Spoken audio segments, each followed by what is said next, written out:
Merci à nouveau, Monsieur le maire de Cheillet, cher Fabien, de votre accueil. Merci de m'avoir offert le plaisir de retrouver cette salle où je faisais déjà mes vœux entre 2012 et 2017, dans la décennie précédente. Et vous savez qu'à mon âge, on apprécie de retrouver quelques repères rassurants. Donc, merci beaucoup. Merci à Gaëlle, ma suppléante, d'abord d'avoir animé avec ce même enthousiasme communicatif et cette même conviction que tu avais apporté à notre campagne l'été dernier, d'avoir animé cette belle séquence. Je sais, Gaëlle, je ne sais pas où tu es d'ailleurs, que les contraintes de ton métier de paysanne que tu viens de rappeler te laissent peu de temps pour œuvrer à mes côtés, mais tu sais que je reste attentif à tes analyses et à tes ressentis. Merci à mes collaboratrices et collaborateurs, Mina, que j'ai eu le plaisir de retrouver dans cette fonction, Lucille et Yvain, qui m'ont rejoint, mon stagiaire en ce moment, Baptiste, pour la préparation de cette cérémonie, mais au-delà, bien sûr, pour leur contribution irremplaçable au bon exercice de mon mandat à Paris et dans la circonscription. Merci à vous, mesdames et messieurs les récipiendaires des médailles, vous qui ne faites pas ce que vous faites pour l'honneur et la gloire, d'avoir accepté ce soir d'être un peu dans la lumière pour incarner une des plus belles choses qui nous soit donné de voir sur nos territoires, l'engagement désintéressé au service du collectif. Alors, j'avais prévu de saluer le président du conseil régional puisqu'il était supposé nous rejoindre, mais je ne sais pas finalement, je ne le vois pas, donc je ne sais pas s'il pourra nous rejoindre, mais s'il arrive, évidemment, je le saluerai. Monsieur le conseiller départemental, cher Franck, représentant Madame la présidente Nadège Arnaud, Monsieur le président de la communauté de communes, cher Éric, Madame la directrice de l'hôpital de Chinon, Monsieur le directeur du CPE de Chinon, j'ai vu aussi Monsieur le directeur du parc naturel régional, cher Thibault, Monsieur le chef d'escadron Cyril Kaufmann, représentant le commandant du groupe de gendarmerie départementale.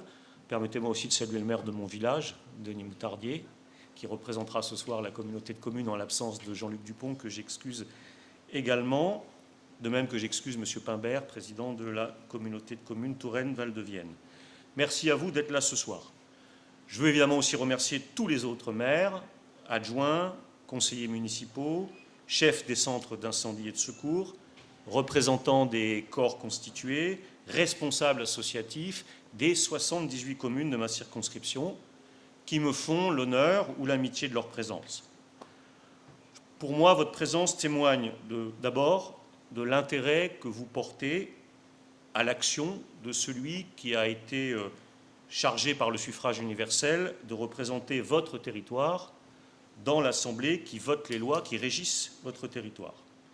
Mais je veux croire aussi, bien sûr, que votre présence, c'est le témoignage d'autre chose, de notre volonté commune de coopération au service des populations et, j'allais dire, de cette logique de cordialité non sectaire et d'amitié républicaine dans laquelle j'avais déjà inscrit mon premier mandat, que Fabienne Colbock, après moi, a également poursuivi et que je veux, avec vous, pérenniser aujourd'hui, quels que soient les soubresauts et les difficultés de la vie politique nationale.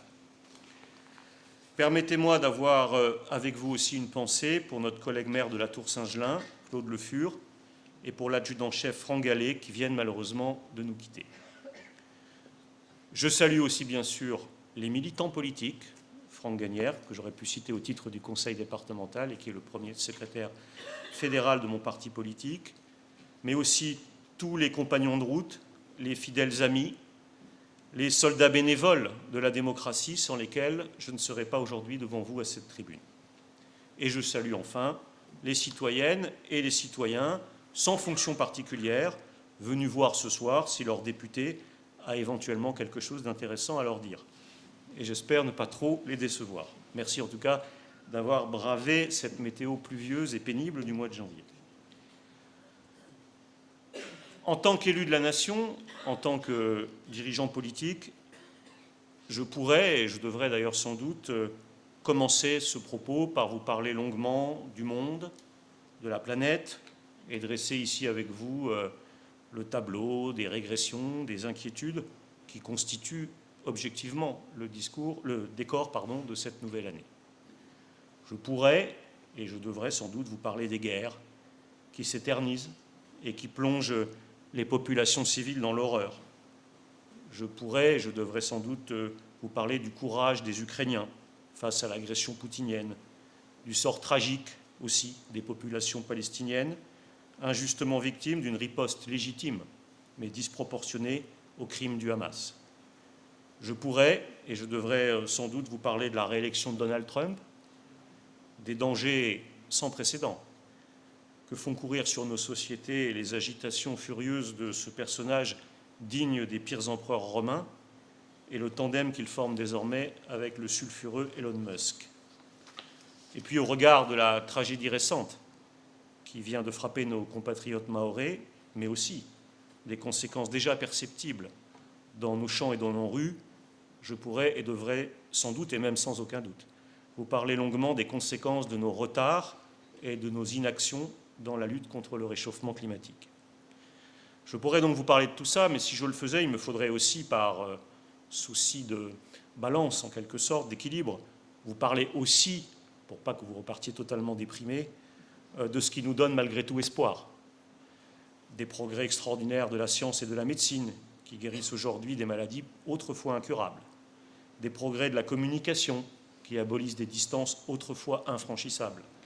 Des réserves aussi, on l'a vu, de solidarité et de créativité qui se renouvellent chaque jour autour de nous. Des progrès de la société dans, par exemple, le refus des violences sexuelles ou des formes de domination qui étaient autrefois acceptées. Alors, je ne veux pas vous parler de tout ça à la fois parce que ce serait trop long, et je me dis aussi que si vous m'avez fait l'honneur et l'amitié, je le répète, de préférer cette soirée à Cheillet à une soirée chez vous devant les chaînes d'infos, je peux et dois aussi sans doute vous épargner des commentaires que vous trouverez partout sur les chaînes d'infos et dans des bouches souvent plus expertes que les miennes sur ces sujets en tout cas. Je ferai donc ce soir ce que chacun des maires ici présents, Thierry, Sylvie, d'autres, ont fait dans leurs vœux, lors de leur propre cérémonie des vœux. Je parlerai d'abord de mon mandat, je vous rendrai compte du contexte et de l'exercice de mon mandat de député, et vous verrez qu'il y a déjà finalement pas mal de choses à dire. Comme vous le savez, je suis redevenu député dans un contexte tout à fait inédit.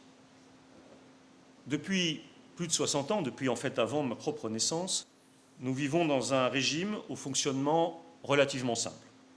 Un président de la République, je dis un président parce que jusqu'à présent, nous n'avons eu que des hommes, un président de la République donc doté de la légitimité du suffrage universel direct et qui, par la magie de la dissolution ou depuis 2002 par la concomitance des calendriers présidentiels et législatifs, obtient dans la foulée de son élection une majorité parlementaire dévouée à la mise en œuvre de sa politique. Et les seules exceptions finalement à cette loi ont été les 3 cohabitations, pour les plus anciens qui s'en souviennent, de 1986, de 1993 et de 1997. Mais dans ce cas aussi, il y avait eu finalement transfert du pouvoir et de la légitimité vers le Premier ministre en attendant le dénouement de l'élection présidentielle suivante. Et là, tout a changé. Pour la première fois dans l'histoire de la Ve République, il n'y a ni majorité absolue, ni même majorité relative à l'Assemblée nationale pour le président de la République ou pour un Premier ministre, quel qu'il soit. La mécanique bien huilée à laquelle j'avais été, comme tous les parlementaires... Ah, je salue l'arrivée de François Bonneau, président de la région. Merci François de ta présence.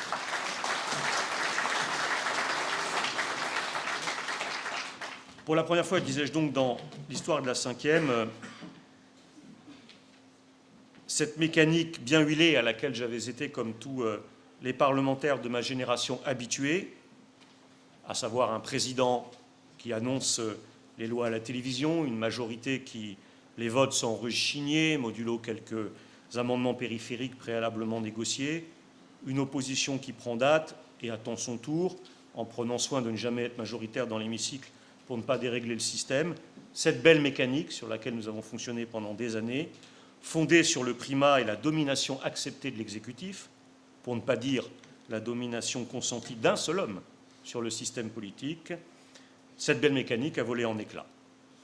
Désormais, et moi, ça reste pour moi un sujet d'étonnement au quotidien, à l'Assemblée, au Palais Bourbon, nous voyons des parlementaires totalement indifférents à l'avis du Premier ministre, des ministres sur leurs amendements, et des parlementaires qui quittent leur commission en courant pour arriver à temps dans l'hémicycle, où 20 milliards d'euros peuvent désormais être librement déplacés à 23h45 par 113 voix contre 112.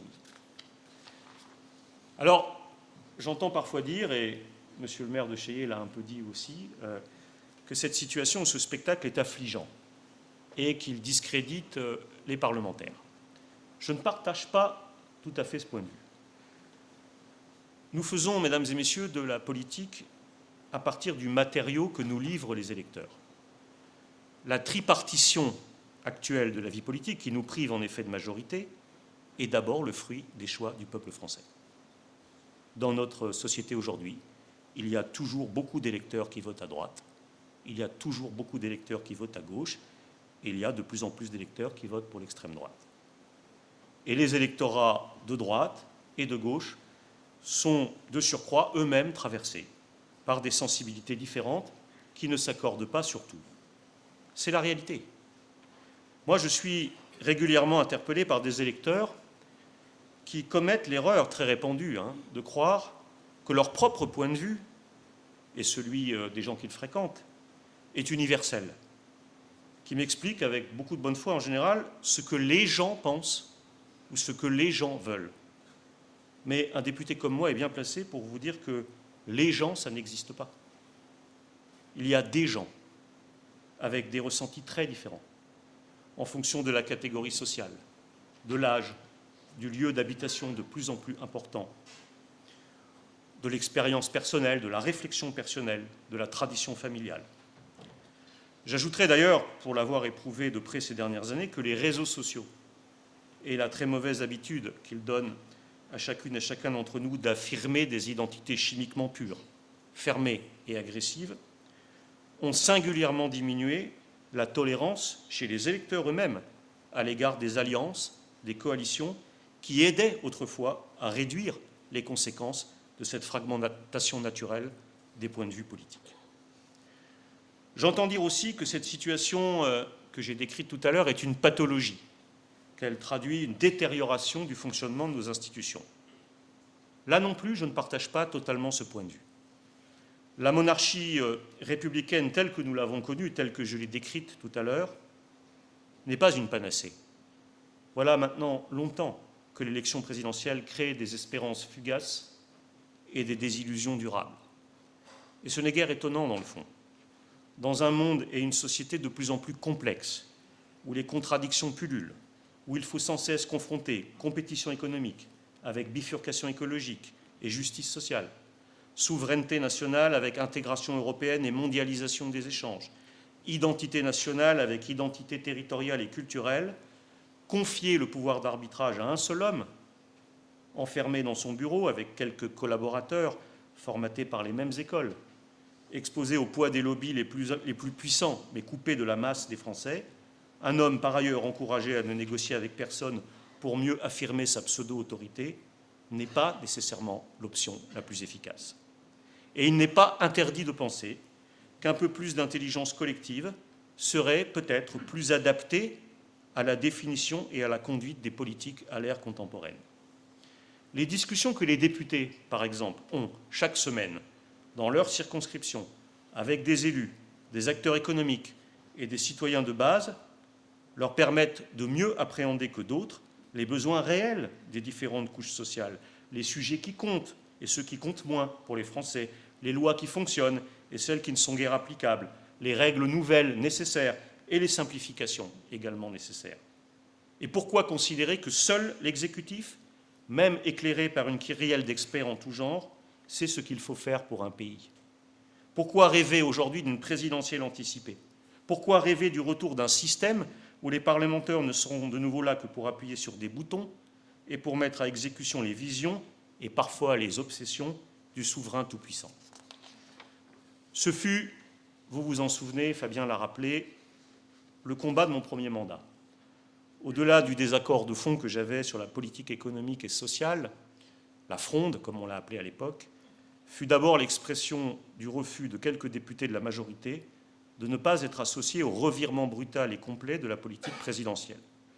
Vous comprendrez donc, vous aurez compris, que je n'aborde pas la situation actuelle avec l'angoisse d'un enfant perdu qui cherche un papa pour reprendre le volant, mais comme un vrai député, affranchi de ses pesantes tutelles ministérielles et qui entend partager avec ses 576 autres collègues la responsabilité politique de valider ou non la direction ou les directions proposées par le gouvernement du pays. Alors bien sûr, cette responsabilité nouvelle est immense, car elle suppose aussi, et vous l'avez rappelé dans le contexte actuel, de changer assez radicalement notre culture politique. Dès lors qu'elle ne résulte pas des urnes, dès lors qu'elle ne se constitue pas dans le soutien de principe à un gouvernement, la majorité parlementaire nécessaire à l'adoption de chaque budget ou de chaque loi ne peut se constituer que dans le dialogue et des compromis entre les groupes politiques. C'est la voie sur laquelle je me suis engagé avec mes collègues socialistes. Nous pensions que Matignon aurait dû revenir à la coalition de gauche arrivée en tête, que c'eût été la façon élégante et logique pour le président de la République de prendre acte du résultat d'un scrutin qu'il avait lui-même provoqué.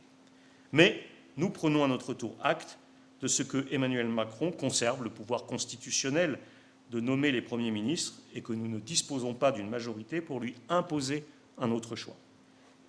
Et nous ne voulons pas non plus que le retour à ce régime plus parlementaire s'assimile au retour à une instabilité ministérielle chronique, ni surtout nous ne voulons pas empêcher le pays d'avoir un budget pour avancer.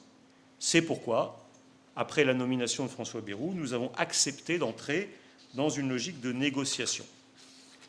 Je ne m'étendrai pas ce soir sur les contenus de celle-ci, sur ses chances d'aboutir, sur ce qui va se passer, sur le problème posé par le contexte extra-budgétaire de la semaine, car je risquerais de vous livrer des analyses ou des informations qui seraient périmées dès demain matin, et que ce n'est pas l'objet de cette cérémonie.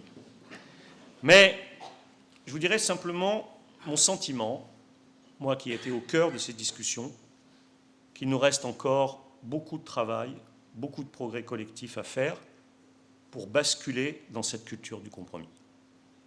On a accusé la gauche à un moment donné de vouloir appliquer tout le programme du nouveau Front populaire. Mais je constate aujourd'hui aussi la grande difficulté du gouvernement et de mes collègues de droite ou du centre droit à faire des concessions réelles. À la différence de nos voisins allemands, par exemple, nous n'avons pas encore tout à fait compris en France qu'une concession n'est pas quelque chose que l'on veut faire, mais quelque chose que l'on ne veut pas faire. Et je reprends ce que je disais il y a quelques instants, ça vaut pour les parlementaires, mais ça vaut aussi pour les électeurs. Je discute parfois, et toujours amicalement, avec des électeurs de droite qui m'expliquent pourquoi je dois cesser d'être de gauche. Mais moi, même si je ne les empêche pas de voter pour moi, bien au contraire, je ne demande pas aux électeurs de droite de cesser d'être de droite. Construire un compromis, co-construire aujourd'hui un budget, ce n'est pas demander à la gauche de crier « vive les rabots » et à la droite de crier « vive les impôts », mais c'est faire en sorte qu'en l'absence de majorité absolue, ces deux approches différentes des questions économiques et sociales, et aujourd'hui de la question de la réduction des déficits, puissent se combiner équitablement dans un seul et même budget, le budget du pays. Quelque chose me dit que si je suis encore devant vous l'année prochaine, j'aurai l'occasion de vous reparler de tout ça, en espérant pouvoir vous dire que des progrès ont été faits dans la construction de cette culture. Vous rendre compte, disais-je, de l'exercice de mon mandat de député, c'est aussi vous parler bien sûr maintenant de l'activité, de mon activité dans la circonscription. Je suis, vous le savez, je l'ai rappelé à l'instant, pleinement investi dans les enjeux de politique nationale. Mais comme je l'avais fait entre 2012 et 2017, j'ai également choisi d'être fortement présent dans ma circonscription. Un individu que ma réélection de juillet dernier contrarie manifestement m'a récemment accusé sur Facebook d'être plus souvent sur les plateaux de télévision qu'en circonscription.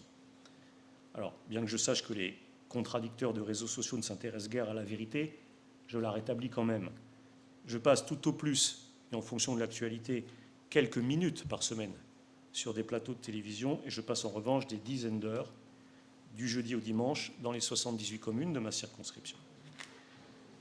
Et cette connexion avec le terrain, cette présence sur le terrain, est d'ailleurs, je vous le dis ce soir, ce que j'ai eu, dans le fond, le plus de plaisir personnel à retrouver en retrouvant ce mandat. J'aime ma circonscription parce que c'est une France miniature. Elle comporte la part proprement métropolitaine, avec la Riche, Joué-les-Tours, la part périurbaine, avec le secteur de Ballon-Miret et une grande partie du Ris-des-Lois, sa sous-préfecture, Chinon, et le territoire qui l'entoure, et la part proprement rurale, autour de l'île Bouchard, Richelieu et Sainte-Maure-de-Touraine. Et chaque territoire de cette circonscription a ses difficultés, ses défis à relever et ses atouts. Joué-la-Riche abrite des quartiers d'habitat social, où se concentrent parfois des populations plus précaires et qui doivent faire l'objet d'une attention et d'un soutien constant. Ce sont aussi des villes dynamiques et attachantes, avec des zones d'activité économique importantes et des quartiers diversifiés où se construisent de la solidarité, des animations, des villes qui parviennent à se créer une identité propre au voisinage de Tours. Dans les communes de la deuxième couronne périurbaine, les habitants qui ont fait construire ou qui ont bénéficié des extensions pavillonnaires, j'ai été maire de Ballan, mais qui travaillent dans la métropole, subissent parfois le renchérissement du coût de la vie et les difficultés des migrations pendulaires. Mais grâce à l'action des mêmes élus et associations, ces communes offrent aussi un compromis précieux à préserver entre les facilités de la ville et les plaisirs de la campagne. Chinon, avec le Véron et la rive gauche de la Vienne, partage parfois les préoccupations des petites villes françaises. Pérennité de l'hôpital, vitalité des centres-villes, qualité des liaisons ferroviaires. Mais le territoire sait se fédérer et mettre à profit les atouts exceptionnels que lui confère son patrimoine bâti, son art de vivre autour de la viticulture, mais aussi la présence de l'industrie nucléaire, pour aller de l'avant et se bâtir un avenir. Les 40 communes regroupées dans la communauté de communes Touraine-Val-de-Vienne n'échappent pas de leur côté aux difficultés actuelles et bien connues des espaces ruraux. Celle de l'agriculture, bien sûr, qui continue de représenter une part importante de l'activité économique et qui façonne les paysages, celle aussi du retrait parfois des services publics et de l'isolement, mais ces communes proposent aussi, au contact de la nature et des paysages tourangeaux, un autre modèle de vie, une autre conception de l'espace et du temps, qui, je l'ai constaté en redevenant député, séduit et attire d'ailleurs de plus en plus des urbains lassés des excès de la vie métropolitaine. Alors, la première vertu de cette présence régulière sur le terrain, à laquelle je m'astreins avec plaisir dans l'ensemble de ces territoires, est de mieux sentir les attentes et les besoins de mes mandants dans cette diversité. Je tire notamment profit des Verts de l'amitié qui suivent en Touraine les nombreux événements, inaugurations, fêtes, cérémonies, nombreux événements que le dynamisme municipal et associatif de ces territoires met à mon agenda pour échanger le plus possible avec les habitantes et les habitants qui le souhaitent, leur expliquer ma lecture des événements en cours et recueillir la leur. Je tire profit aussi de mes rencontres avec les maires, responsables associatifs, chefs d'entreprise, producteurs, pour identifier les évolutions souhaitables de la réglementation ou de la fiscalité. Comme tous mes collègues députés, par exemple, j'ai découvert dans ma tournée des maires les difficultés d'application concrète de la loi ZAN, ou dans mes réunions avec les agriculteurs ou les viticulteurs, les lacunes dans l'application des lois agricoles. Au centre social de l'Arabière, pour prendre un autre exemple, à Joué-les-Tours, j'ai été récemment sensibilisé aux discriminations que subissent des étudiantes et étudiants originaires de ce quartier pour obtenir les stages nécessaires à la validation de leur cursus scolaire. J'essaye aussi de mettre en cohérence ma parole et mes actes. J'ai plaisir à couper des rubans le week-end, comme nous l'avons fait par exemple en inaugurant le gymnase de Richelieu, la cantine scolaire de Beaumont-en-Véron ou la nouvelle place Mirabeau à Chinon. J'ai plaisir à apporter mon soutien au personnel de l'hôpital de Chinon. Mais je suis d'autant plus à l'aise de le faire que, revenu à Paris, je ne vote pas la baisse des moyens aux collectivités locales et je ne vote pas la stagnation de l'Ondam.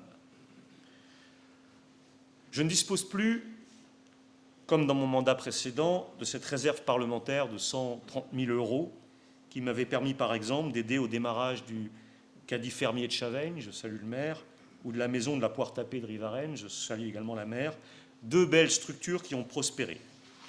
En 2017, le président Macron et sa majorité de l'époque, emportés sans doute par leur ivresse d'inventer un nouveau monde, ont cru avisés de supprimer ce vieil outil de l'ancien monde qui permettait pourtant aux députés d'apporter une aide concrète et rapide aux projets les plus pertinents de leur circonscription. Donc je n'ai plus la réserve parlementaire, mais je peux offrir mon appui aux élus et aux citoyens de ma circonscription dans leur demande de subvention ou de maintien de leurs services publics. J'ai notamment décidé de m'impliquer dans la défense des écoles primaires des communes de ma circonscription. Je pense plus spécifiquement là au regroupement pédagogique des secteurs périurbains et ruraux confrontés au recul objectif des naissances et des effectifs, mais qui ne peuvent perdre des classes sans porter préjudice à la qualité de l'enseignement et de l'attention dispensée aux enfants. J'ai mené au cours de ce mois de janvier, entre les cérémonies de vœux, des réunions préparatoires avec les élus, les enseignants et les parents concernés, et j'ai obtenu ce matin même du directeur académique l'assurance que je pourrai accompagner les RPI concernés par des menaces de fermeture dans les réunions qui vont se tenir à Tours à partir de la semaine prochaine et jusqu'à la fin février. Je peux aussi offrir aux mêmes élus et citoyens mon concours face aux difficultés qu'ils rencontrent avec l'application de certaines réglementations. Je l'ai déjà dit, je suis un homme de gauche, je défends très volontiers le bien fondé des règles générales établies par le législateur, souvent à la demande de la société elle-même, pour garantir l'égalité, la protection des travailleurs ou de l'environnement, la qualité et la sécurité des personnes et des infrastructures. Je suis néanmoins défavorable à une application bureaucratique des règles, qui ne prend pas en compte les situations concrètes et les besoins humains qui se cachent derrière chaque dossier.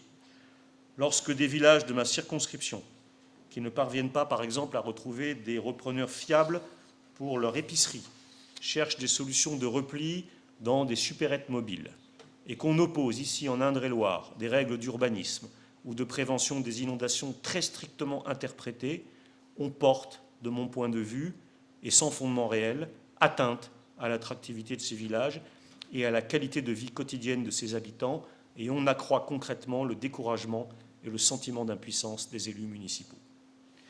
Je suis également irrité par le fonctionnement en silo de l'administration territoriale d'État, qui fait que les contradictions naturelles que j'évoquais tout à l'heure entre les préoccupations économiques, écologiques, sociales, architecturales, ne sont pas arbitrées. Le point de vue de l'architecte des bâtiments de France sur un permis de construire va par exemple souvent l'emporter sur toute autre considération économique ou sociale. Ou que ces mêmes contradictions prennent parfois, ce qui est encore plus grave pour les administrés, la forme d'injonction contradictoire entre 2 services de l'État. L'un dit « faites ceci » et l'autre dit « non, vous n'avez pas le droit de faire ceci ».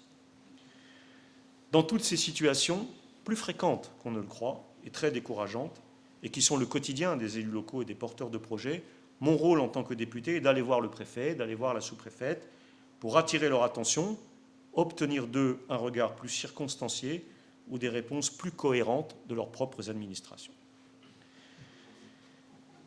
Échanger donc avec les acteurs et les électeurs pour capter leurs attentes, pour comprendre leurs besoins, intercéder en leur faveur auprès des administrations sont, je l'ai rappelé, les 2 principales composantes de l'activité d'un député en circonscription. Mais je n'oublie pas non plus la fonction plus symbolique et civique du député, auquel, pour ma part, je suis particulièrement attaché. Je n'aurai jamais l'outrecuidance de proclamer « la République, c'est moi ». Mais lorsque je m'avance, sein de l'écharpe tricolore, pour dire quelques mots dans certaines cérémonies patriotiques, comme celle que nous avons eue le 14 juillet à Ballan ou à Joué, comme celle très émouvante que nous avons tenue devant le monument aux morts de l'Emeraye, je salue la maire, je crois que j'ai vu arriver, ou lorsque je fais visiter l'Assemblée nationale à des groupes de ma circonscription, je mesure que ma responsabilité d'élu de la nation est de mettre en exergue les valeurs constitutives de notre identité nationale, de l'identité républicaine de la France, et de permettre de mieux comprendre notre histoire et le fonctionnement de nos institutions. Mesdames, Messieurs, je voudrais conclure cette intervention en adressant évidemment à chacune et chacun d'entre vous mes meilleurs vœux de bonheur et de santé pour cette nouvelle année. Je voudrais aussi revenir sur ce que je disais au début. J'ai assisté au mois de janvier à 25 cérémonies de vœux. J'y ai entendu des inquiétudes sur l'instabilité politique budgétaire, des aveux d'impuissance, parfois des constats d'incivilité dans les communes. J'y ai vu aussi des équipes municipales courageuses et dynamiques, retraçant leurs multiples actions. J'y ai vu des conseils municipaux de jeunes, préparant la relève civique. J'ai vu des habitants investis dans la vie de leur commune, l'embellissement de leur commune. Comme toujours donc, il y a dans la réalité, dans ce que nous vivons, du négatif et du positif. Et c'est la même chose pour la politique nationale. Lorsque j'avais l'âge de mon fils, la gauche arrivait au pouvoir avec François Mitterrand. Il y avait autour de nous une invraisemblable espérance et des appréhensions non moins invraisemblables. 4 décennies plus tard, chacune et chacun de nous peut dire qu'il y a eu du positif et du négatif, sans pouvoir dire clairement d'ailleurs ce qui l'emporte l'un sur l'autre, tant nos appréciations sont subjectives et changeantes. Et je me dis qu'il s'en sera toujours ainsi.